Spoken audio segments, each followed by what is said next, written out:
racing has really evolved along the way, but boy, in the last couple of years, things have really changed, specifically with the surface on which they run, and that being at Keeneland. They worked there. Well, first of all, they got an announcer at Keeneland, which they didn't have for years and years, about 10 years or so ago. We would get the track announcer to come on into the announcer's booth. Things would continue to change there. They've gone to Polytrack as their main surface, and then with that, Trackis, which is a tracking information, and it helps you determine how the horses are running, where they are running throughout the course of the race. And we've got an animation to show you for Trackis and get an idea of how to watch a race. And in order to watch a race, you have to know where these horses are. Obviously, this is the start of the race, and sometimes you may hear something about, hey, my horse got in trouble at the 7/8 pole. Well, at Keeneland, we start in front of the grandstand, passing to the finish line, and Frankie, where would the 7/8 pole be about this point? Well, as you're going to go into the first turn, the first thing you're going to see here is the mile pole, which means there are 8 furlongs left to go. And now they're going to, you see the amazing graphics on Trackis. Trackis is an absolute phenomenon. I love Trackis. Everyone has their varying opinions, but I just think it's a great thing and it really helps the fans out there. But 7/8 gives you 7/8 of a mile to go, 7 furlongs, and that's where they're going as they enter the first turn over at Keeneland Racecourse. Of course, it's early on in the race here, and this is where jockeys want their horses to break well and just kind of start considering getting them into position. Obviously, you'd like to save a little ground going into the first turn, so if you caught an outside post position, you want to get closer. At the 3/4 pole, this is where they head up the backstretch, and riders trying to, again, get their horses to relax and settle in, because you can't go all out throughout the race. You need to save something, and it is said that usually a horse only has about 3/8 of a mile of a genuine going 100%. And one thing you want to pay attention to is the fact that these red poles will generally be at the 3/4, the half, and then at the quarter pole. So as you're watching the race from various racetracks, you'll notice that the half-mile pole is going to be red and white. And this is where we are, a half mile, of course, 4 furlongs. Now it's getting to be about crunch time. You're beginning to hopefully get your horse into a mode where he is ready to unleash that 3/8 of a mile bid. And the 3 furlong work would begin here, but of course this is where you've got your 3 furlongs. You approach the top of the stretch, and this is also important because if you do get your horse going with that momentum, with a 1/4 of a mile to go, or really anywhere from the 3/8 pole to the wire, you don't want to have that momentum compromised. This is where you really need to start rolling. This is where you don't want to see your horse backing up and your jockey going to the whip just yet. Yeah, pace makes the race, and you don't want to have to go too soon. Okay, here we come, and we're coming to that final red and white marker pole, and that being the furlong pole. Now at Keeneland, the 1.125 races do start at this position. They also have the alternate finish line there at Keeneland. Yes, they do for the other distance. And this is the final furlong. You've got about 10 seconds to get the job done. You hope you're very close to the lead. And in the old days, you better have been right on the lead at Keeneland. Of course, that's changed a little since the surface has. By all means, with the artificial surface there of Polytrack.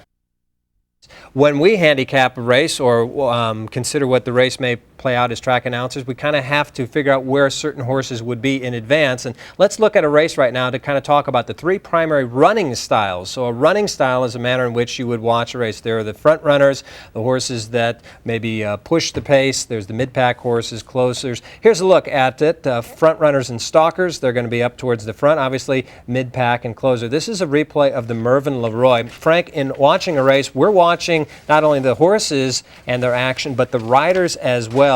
And as they head up the backstretch, you can get an idea. The top 3 horses, at least the riders have something, but I've been watching this before. Watch the rider of the horse who's running fourth. Right there, you can get an idea if we stop it, the way he is sitting on that horse. His legs, if you look, this is perfect right here. Note the legs of the riders in first, second, and third position. Those riders all have a kind of an arc. They're kind of sitting back, or at least they have a snug hold of the horse.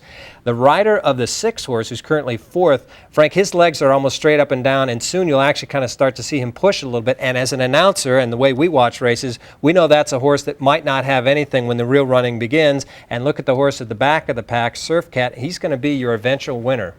And this is one of those rare cases where you see right here, Surf Cat, Alex Solis is all over this horse. This horse was a heavy favorite and a highly regarded, very talented individual. And there were certainly some anxious moments for the connections, as well as those who took the short price on Surf Cat.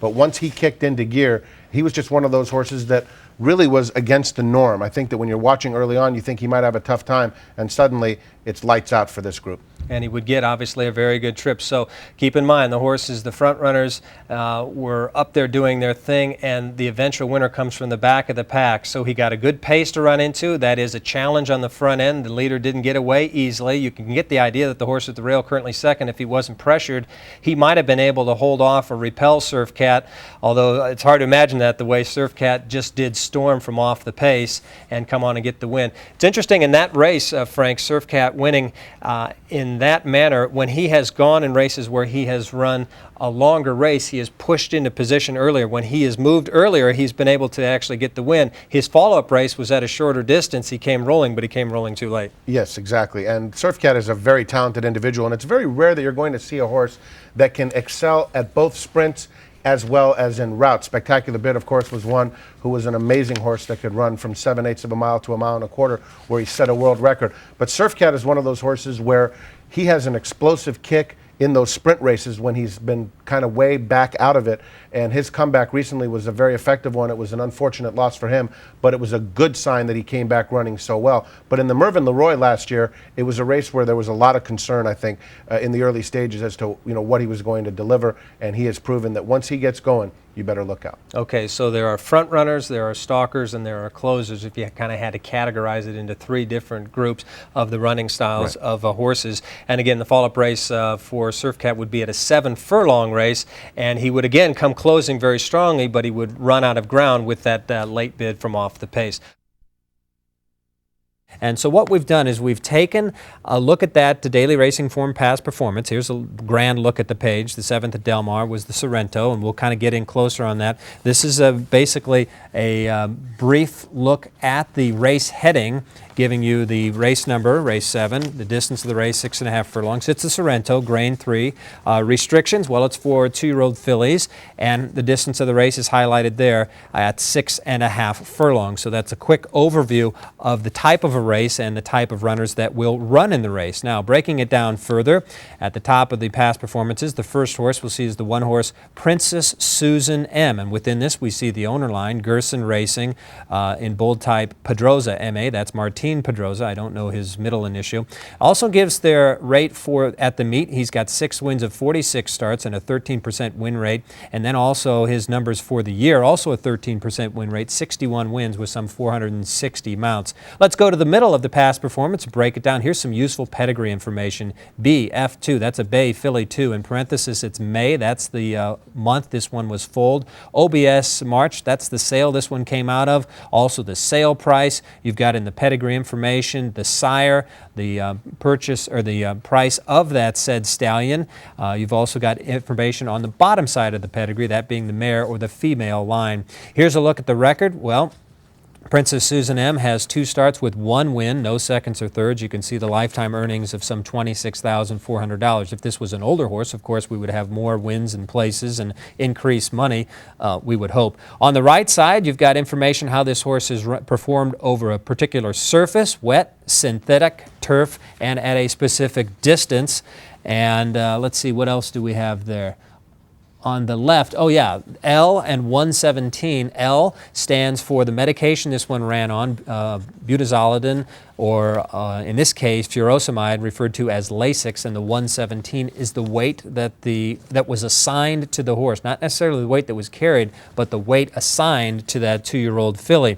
All right, we'll just kind of continue on now. Let's look at the past performance line, and beginning on the left, we'll get the date, July 19th at Del Mar. It was the 4th race at Del Mar, the numeral preceding that abbreviation of Del Mar.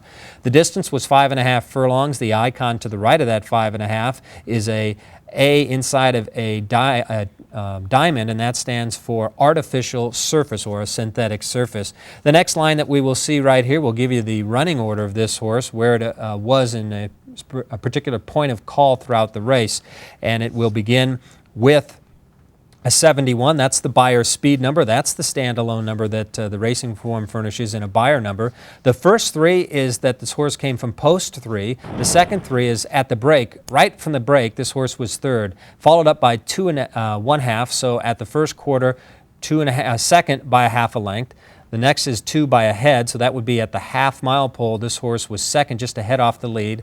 Then the next one is 1 with a superscript 1, so at the furlong pole, an eighth of a mile from the wire, this horse was in front by a length, and then at the finish, 1 and a head, horse was in front by a head. The name to the right, Nakatani CS, well, that's Corey Nakatani. That denotes the rider of Princess Susan M. And you can see once more the jockey Corey Nakatani. LB stands once again, it's your medication information. L stands for Lasix or furosemide, and the B stands for butazolidine or Bute, which is basically an analgesic that in this case is permissible here in California, permissible race day medication. Here's a look at the running line. Princess Susan M did win that race, so in abbreviation you see Princess Susan M, the weight 119. Now you notice it was 117 to be carried, but the weight actual carried was 119.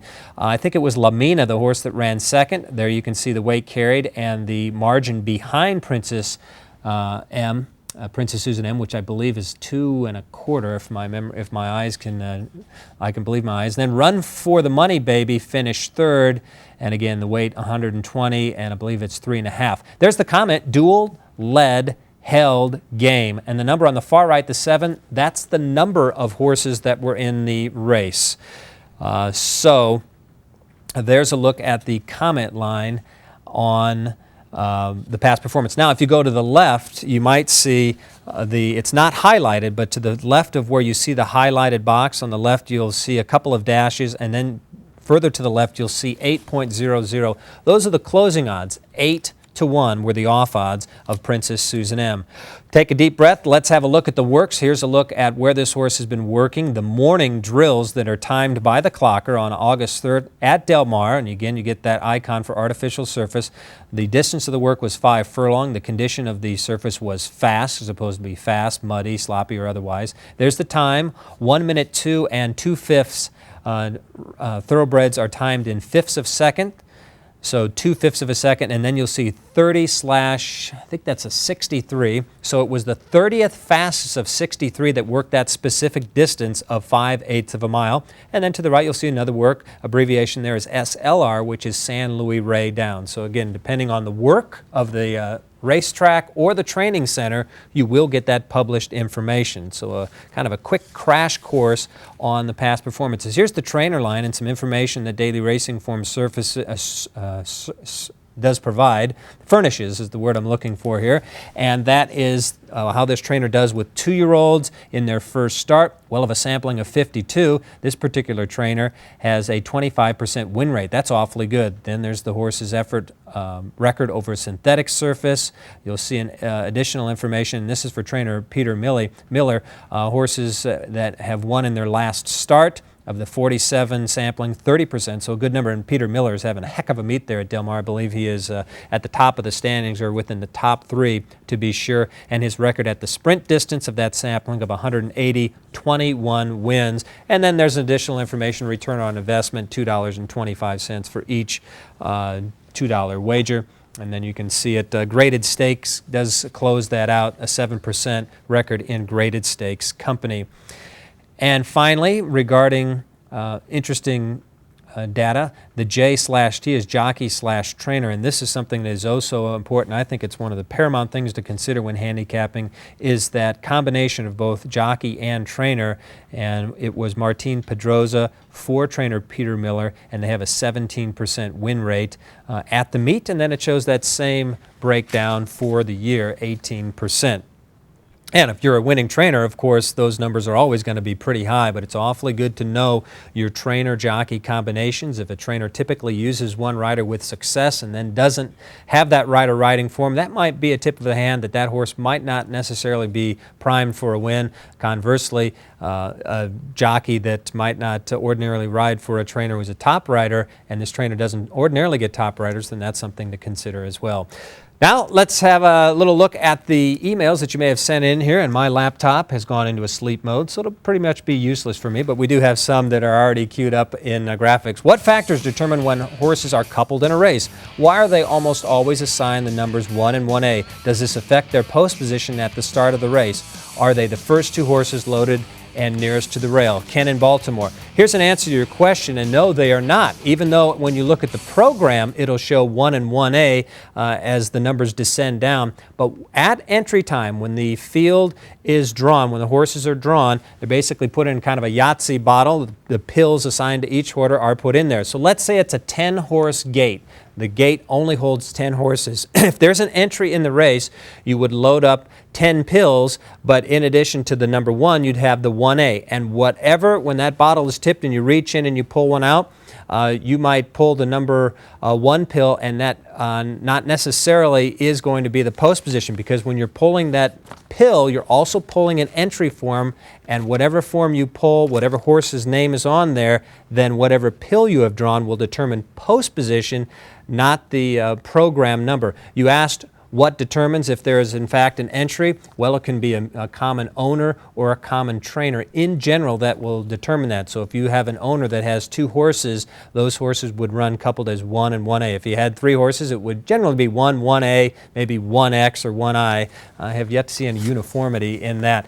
There's a kind of a quickie look to that, and we will define this further in a follow-up edition of Horse Racing 101. By the way, our syllabus is up on the website. You can access what's coming down the pipe for the course we're offering here, Horse Racing 101. Another email that comes from Jerry. Moving the rail in and out, who determines when to move it and how far? Well, of course, you're referring to the turf rail, and it is the track superintendent, depending on the traffic and how well that turf course is holding up under all the racing, that would determine where that rail is. If the inside portion is getting chewed up, it'll be moved to further to the out, and you might notice on big days, for example, at Monmouth Park, when they have the Breeders' Cup races, about a month out, that rail will be on the far outside position as could possibly go, of course, saving the rail, getting closer to the inside. A lot happens in past performances. We are going to show you actual past performances from the race is not important. We just want to show you the running lines. But this is the Sorrento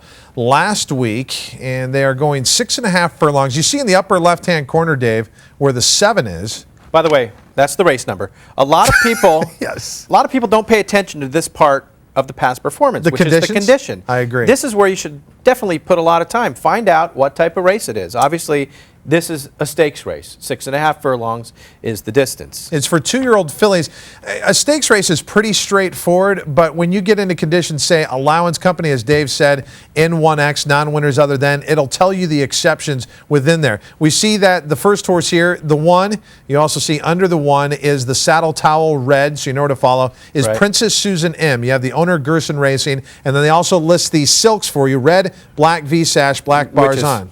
very helpful, because if you're trying to figure out, you can't see the saddle towel maybe, and you want to look at the silks instead, look right there, and you're looking for the jockey that's wearing red and black, who would happen to be Martin Pedrosa. And then parenthetically, after Martin Pedrosa, you see 46. That's 46 starts at that meeting. In this case, it's Del Mar with 6 wins, 5 seconds, 6 thirds for a win percentage of 13%. To the right is 2007. Obviously, that is Martin Pedrosa's number of starts in 2007s with win, place, No and win, play, shows. show. In that column, it's just the wins and then the win percentage. And here's a look at the pedigree. We see what kind of horse we have. B is for Bay. Other designations you would see, GR, Gray, RO, Roan, CH, Chestnut. And then you'll see the sex of the horse. F for filly, and then the age, 2 years of age, and when this one was foaled. Every horse's birthday is considered to be January 1st, but you will find in the past performances the month that they were foaled. In this case, this filly was foaled in May. So some would argue the closer you were to that January date, being an older 2-year-old filly, you might have an advantage over some of the others. After that foaling month, you'll see the sale that this horse was purchased at. In this case, it's OBS, Ocala Breeders' Sales. It's March of 2007, and you see the price, $50,000. With enough research, you could go to the Ocala Breeders' Sales results and see where 50,000 ranked and get an idea. You see the sire here is Jumpstart. He is a son of AP&D in parentheses there. And Jumpstart stood for $20,000 when this filly was foaled. So you have a filly that the sire stood for $20,000. She was sold for $50,000, so that's pretty much in line. You'll see the dam or the mother, Lil's Crown, or on the dam side there, the sire of the dam, Chief's Crown. I like to look at the sales information because if I see that this filly was purchased for $10,000 and the sire's stud fee was $20,000, that would alarm me a little bit. I would think that there was something at the sale that was amiss.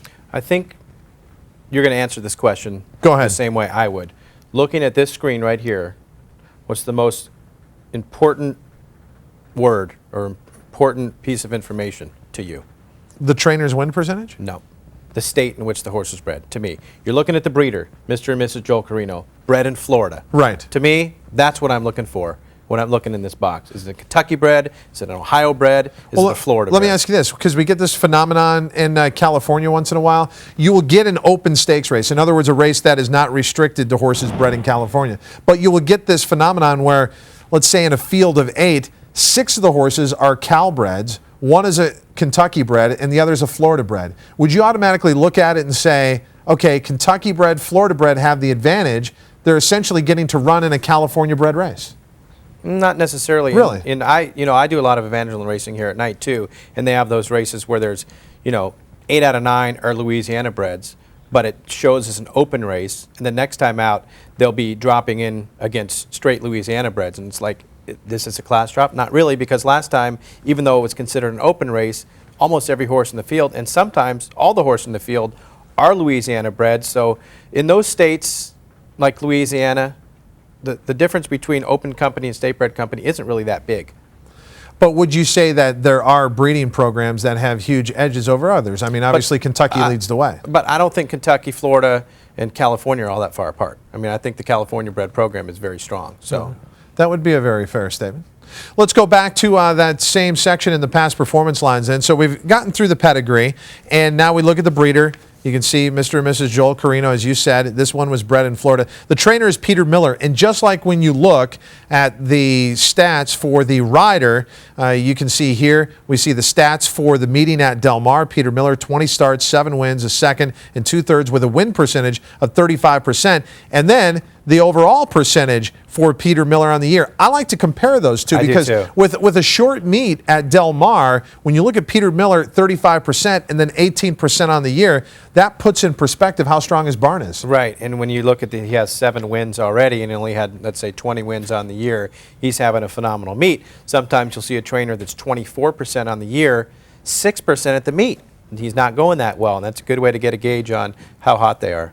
One other point I would make about looking at the percentages that you see for trainers, this was told to me a long time ago and I found it to be true. 20% of the trainers at any given meet win 80% of the races. That is to say, your top 10 trainers account for most of your winners. As handicappers, the further we get into this game, a lot of times we leave the basics, but at times you have to sit down and ask yourself, is this a barn that can win? Honestly, can this horse jump up and win from this barn? Obviously, with a trainer like Peter Miller in that case, that horse is very, very capable. And you'd be surprised at the prices you can still get on trainers with high win percentage.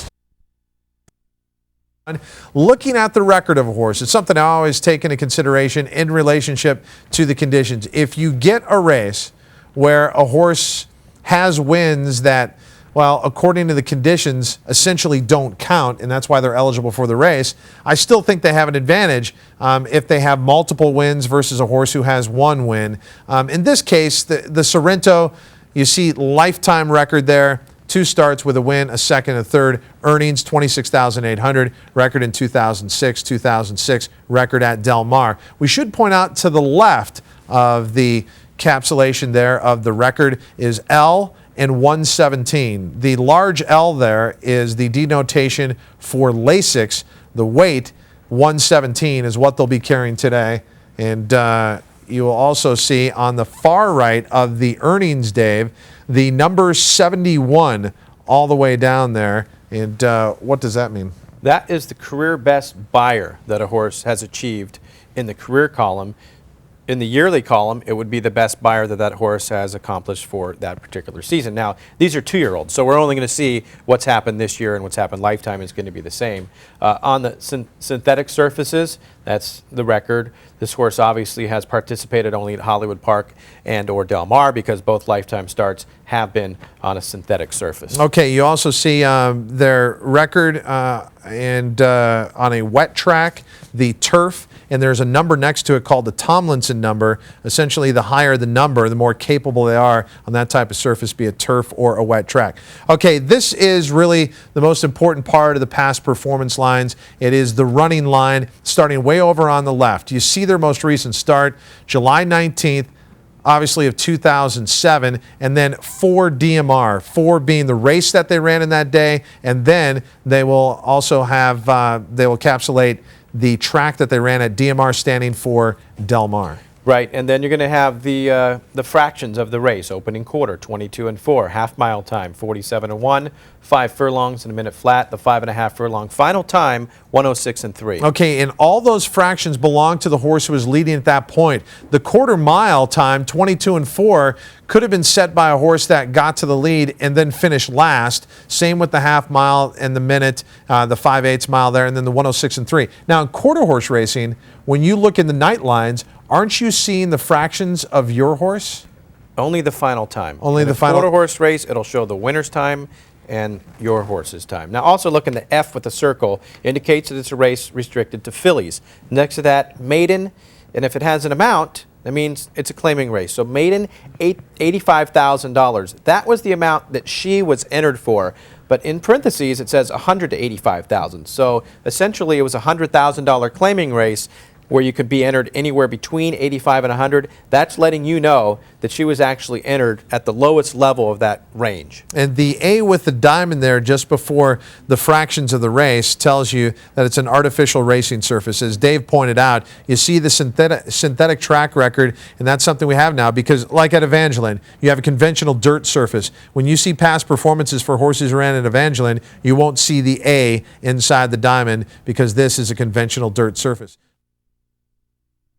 Included there in the running lines, and this is what I was talking about. The black number that we were talking about, 71, that's the Beyer speed figure. We established that. Then you see the post position for this horse. Post position number 3. You also see where the horse broke, and then it is second, a half length back of the horse who was leading at the quarter mile mark, second ahead behind the horse who was leading at the half, and then clearly this horse took the lead at the 5 furlong mark, was up by a length, and then held on to win the 5.5 furlong race by a head. And a lot of times you'll see that opening number, post position 3, and then the break, which is essentially maybe, what, 5-10 yards out of the gate. Yeah. That's the initial start. You might see 8th, and then rushed up into the lead, and then faded. That's a good idea that this horse really had to make up a lot of ground in a short amount of time, and he has an excuse there. So always pay attention to where they actually break. And then after the running lines and where they finish, you'll see the name of the jockey that was aboard last time out, in this case, Corey Nakatani. Then we'll go back to medication and the bold lettering there. L is for Lasix, B is for Bute, or the pharmaceutical name is phenylbutazolidine. Lasix is a bleeding medication. When horses run and overexert themselves, a lot of times the blood will trickle down to the bottom of their lungs. Obviously, it's hard